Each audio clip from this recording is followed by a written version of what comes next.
Sir, bali, pangunahan ko lang po kayo ha. Yung unit, lifetime warranty. Kung sakali magkakaproblema, mas maganda sana kung kami na lang magre-repair ha. Hanggat maaari, wag na lang pabuksan. Marami naman tayong way para mapadala rito yung unit. Merong shipping tayo, di ba? Merong, o kaya, minsan, abangan ninyo yung vlog ko. Pumupunta ako ng Isabela, nag-a-announce ako, no?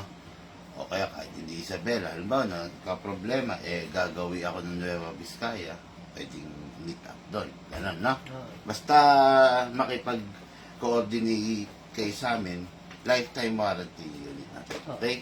Ngayon, panood mo na lang kay tatay mo itong video na ito para malaman niya yung proper na paggamit. Okay? Number 1, bibigyan kita ng .20 na bala. Itong .20 na bala, sir, super gaang nito para dito, sa totoo lang. Kung mag-fire siya, yung babarilin niya, mga 10 meters, 15 meters, 20 meters, pwede pa to. Kumbaga, hindi, wag naman 20, malayo na kasi 20, mga 15 meters, pwede pa to. The only problem with the .20 grams, dahil nga magaang siya, minsan tinatangay siya ng hangin. Kaya pag malakas ang hangin sa paligid, magbibigat ka ngayon ng bala.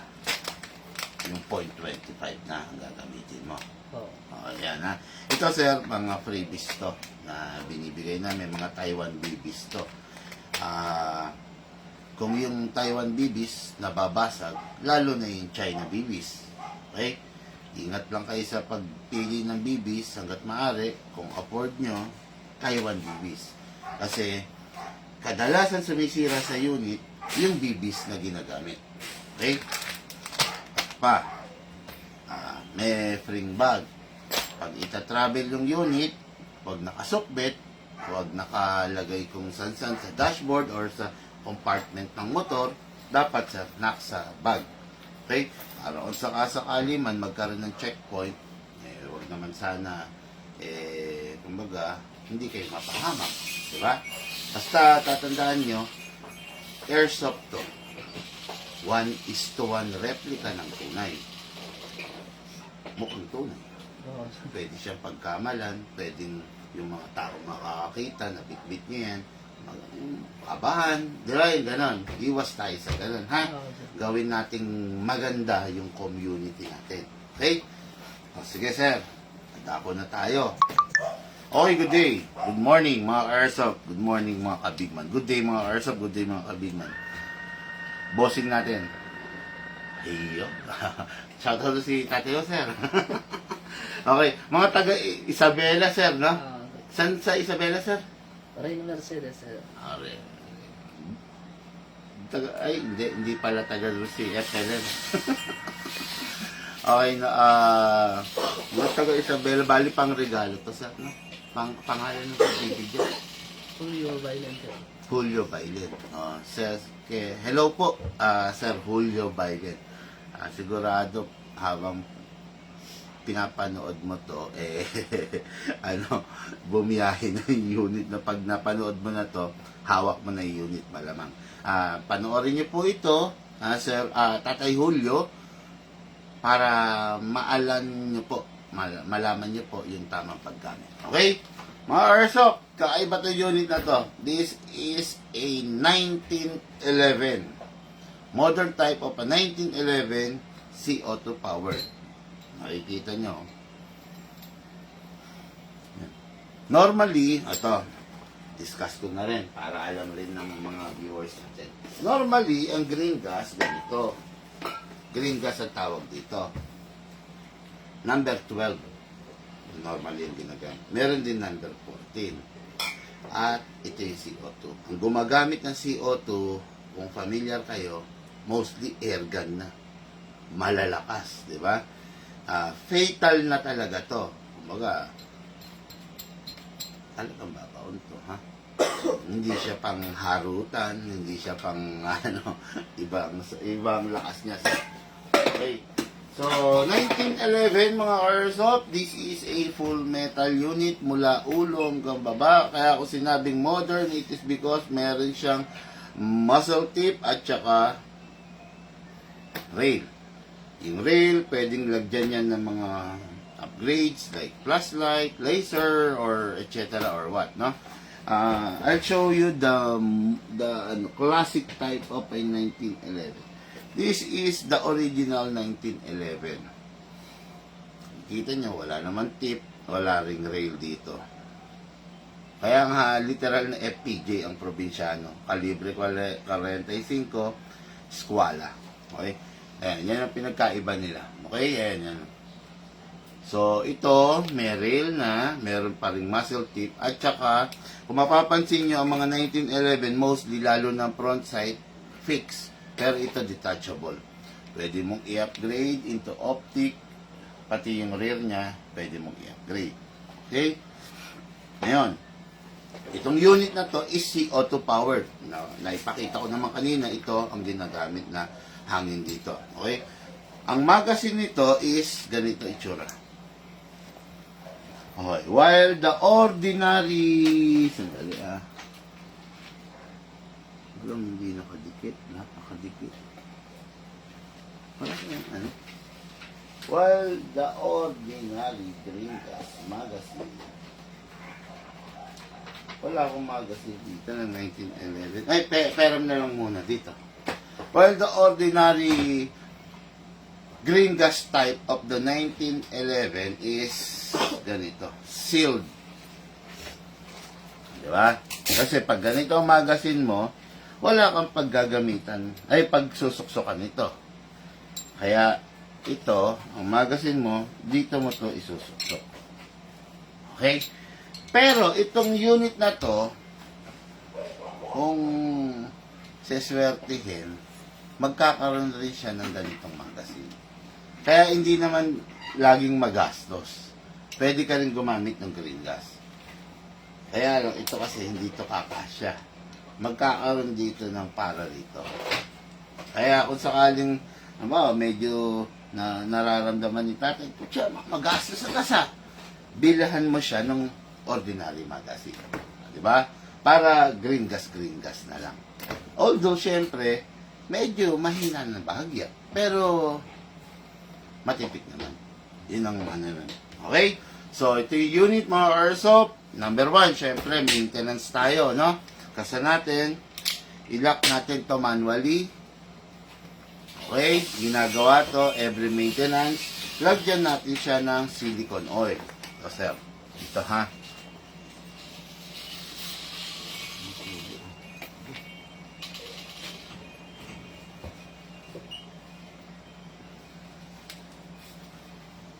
Okay, lagyan natin silicone oil, pati yung nozzle, mga Airsoft, itong itim sa loob. Okay? Iibabaw. Yun. Okay. Importante po yan, no? Tapos, wag nang hahatakin to, bagkos pull back. Bumaba to, di ba? Okay, then rest. Hammer, rest. Meron siyang beaver tail. Yung beaver tail, kailangan to napipiga para mag-fire. Pag hindi mo napiga yung beaver tail, hindi siya magpa-fire. Okay? Ngayon, dao tayo dito sa magazine. Sa magazine, importante rin na lalagyan mo ng silicone oil yung bulb, press mo, pindutin mo, pindot. Okay? Then spray. Ayan. Napansin mo, pumasok yung oil, di ba? Ang tanong, tuwing kailan mag-i-spray? Tuwing mapapansin mo tuyo na. Tandaan nyo, pag hindi nyo nilalagyan ng silicone oil, yung unit nyo prone sa pagkakaroon ng leak, prone sa pagkakaroon ng wear and tear. Yung wear and tear, yun yung early, ano ba sabihin to? In short, let me rephrase it, mas mapapadali yung buhay ng airsoft ninyo, no? Pag hindi kayo nagsisilicone oil kasi nagkakaskasan yung mga parts. Okay? So, ngayon, sa paglalagay ng gas,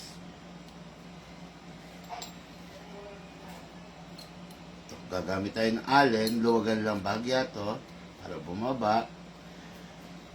Tapos, papasok natin to. Sa pagpasok, simple lang, huwag manggigigil. Pasok mo lang, then drop mo. Yan, Isakto mo lang. Okay, sakto mo lang. Tapos, ipsentro mo lang. Ito. Sisikipan mo lang to ng dahan-dahan.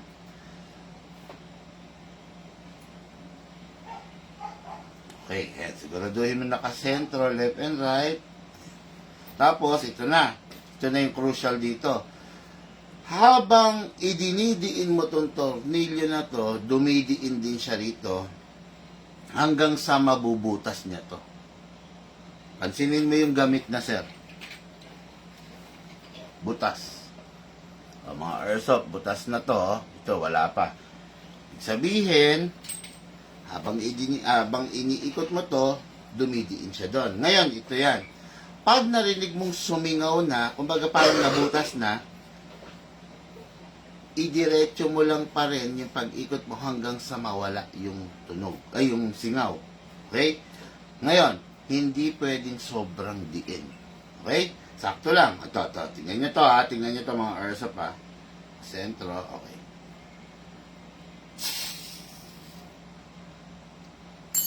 Tapos, yun na yun. Hindi pwedeng alagang ididiin nyo kasi masisira naman yung valve dito. Okay? Narinig nyo, sumingaw siya. Inikot ko pang konti. Yan. Huwag matataranta. Relax lang. Okay? Kasi, pag itinulak nyo ng gusto, masisira po yung valve dito. Yung inlet valve. No? Na tumutusok dito. Masyado siyang masisira. Kaya, huwag naman pong sobra. Okay? So, ito na. Loaded na yan. May downside lang to. Pag ito, iniload mo, hindi mo na siya pwedeng alisin para, hindi mo na pwedeng bawiin. Obligado kang ubusin na to. Okay? Ngayon, ito na. Maglalagay tayo ng bala. Sabi ko nga sa'yo, malakas ang CO2. Nagamit tayo 0.30 grams. Atakin ito pababa. Ito. Ingatan mo lang na huwag mabibitawan kasi baka mabasag to. Okay? Hatak pababa. Para safety ka, ilagay mo yung right thumb mo rito. Kung sakaling mabitawan, ito yung sasalo, hindi ito. Hatak. Siguraduhin huwag mabibitawan, hawakan ng gusto, saka tayo maglalagay ng bala. Okay, mga airsoft, ang isang 1911 na classic, normally 14 rounds lang ang kayang ilagay na bala. No? Pero ito, dahil single stock magazine lang yun. Pero ito, makikita nyo dual, oh, nag-a-alternate. So, 27 maximum rounds ang pwede ilagay dito. Okay?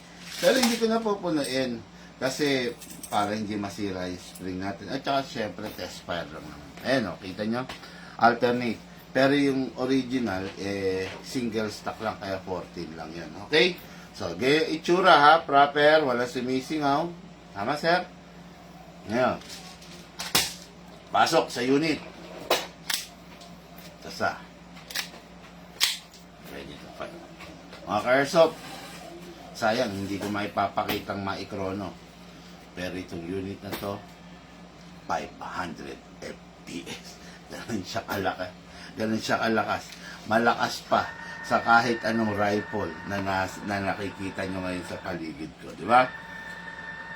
Okay, so firing na tayo. Firing na, sir. Dun, sir, ha? Okay. Ibibigay ko sa iyo, sir. Naka-safe. Ito. Naka-safe. Ito. Pag puputok ka na, baba mo lang. Okay? Finger out, sir, ha? Finger out. Okay? Firing, sir.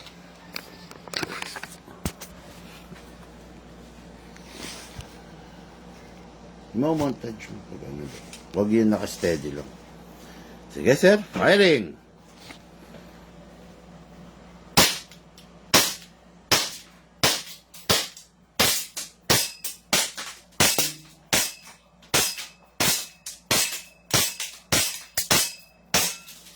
Ano ba binabaril mo, sir? Parang tubo yung tumutunog. Hindi mo sa akin sinabi. Medyo Hindi ka pa ganun kabihasa. Ano yung tumutunog kanina? Yung compressor yata yung binaril mo, sir, eh.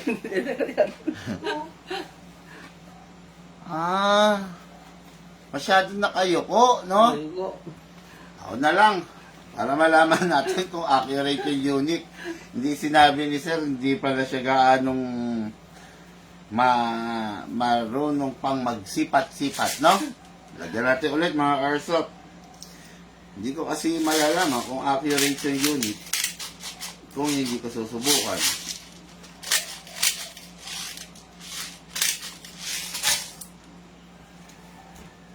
Painit. Tingnan mo sa sobrang lang.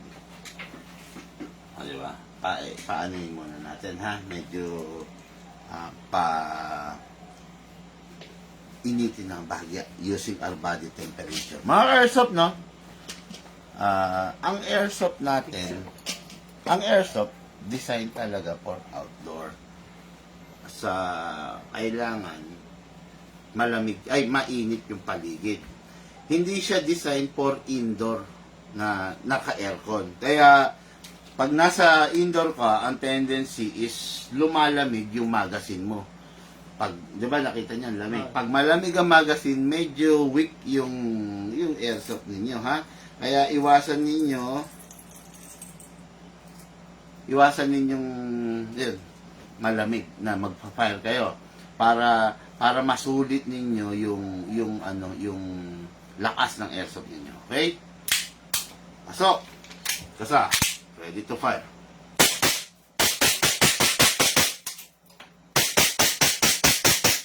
Open slide. Kasi wala na siyang bala. Next thing to do, release the magazine. Release the slide. Then rest the hammer by pressing the trigger. Okay? Unit. So far, so good. Puro uloy. No?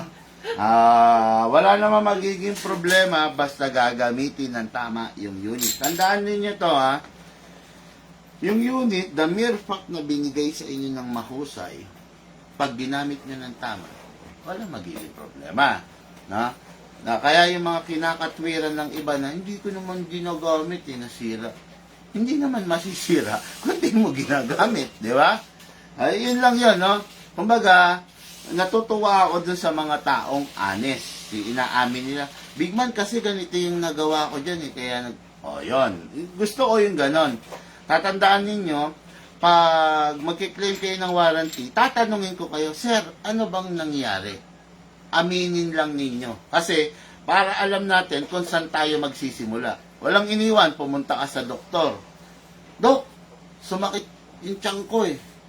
Anong sasabihin ng doktor? Ano bang kinain mo? Anong huli mong kinain? O, di ba? At tanungin ng doktor yon. Sasabihin mo ba, hindi dok, hindi ako kumain. Hindi ka kumain?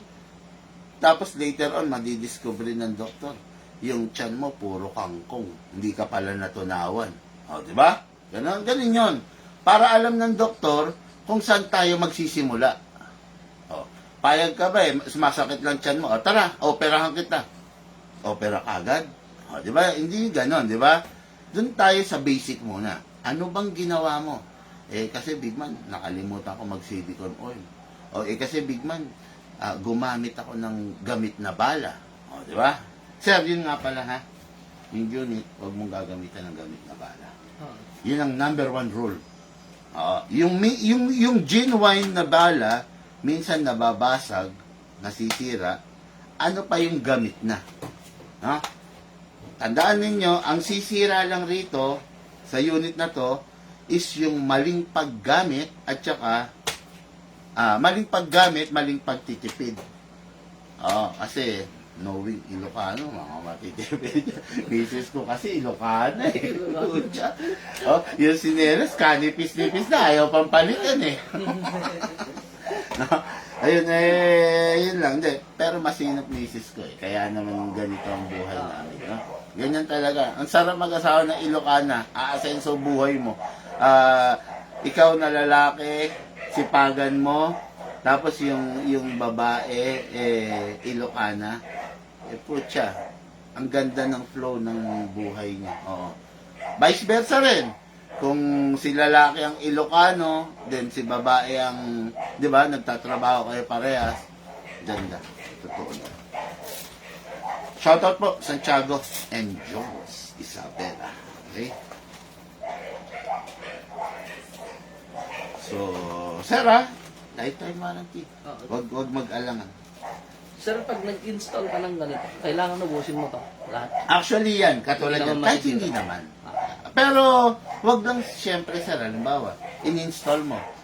Tapos, mga 2 buwan, 3 buwan, hindi nagagamit. Masisira yan. Masisira, bakit? Mapepersa yung mga valve. Ay, ito, wag ito i-adjust ha. Oo, sir. Mapepersa, masisira yung mga valve. Ang pinaka-the best dito, niload. Halimbawa, niload, Lunes. Medyo pagdating ng Biyernes, mag-fire siya. Gamitin niya. Para maglaro, mag-circulate yung nasa loob.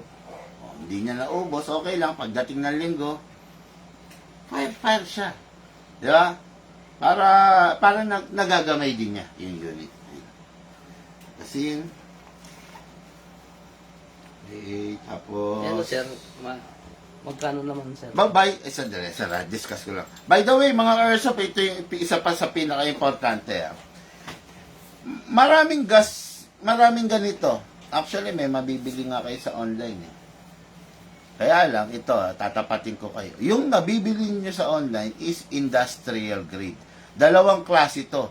Meron dito tinatawag na food grade, merong industrial grade. Yung industrial grade,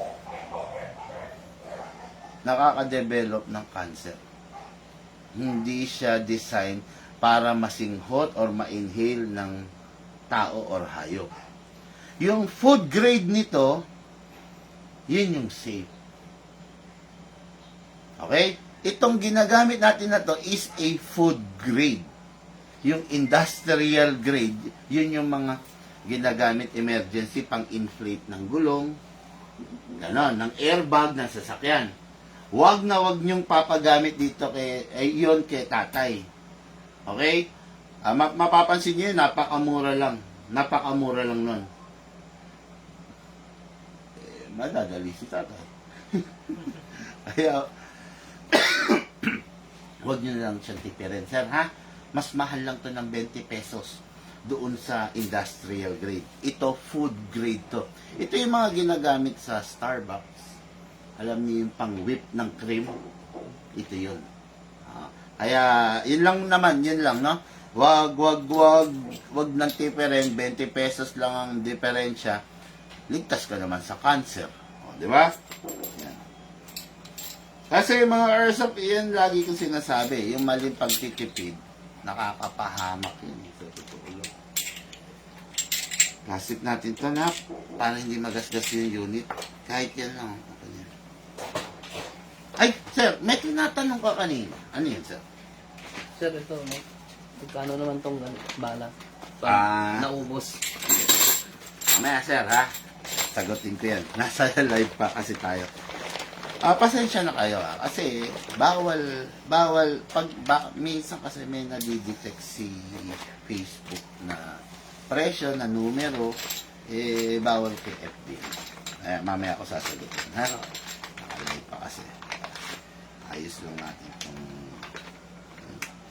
Ay, siya nga pala. Pag naubos yung gas, hindi na re-refill to, ha? Tapon, sir. Tapon na to, sir. Oh.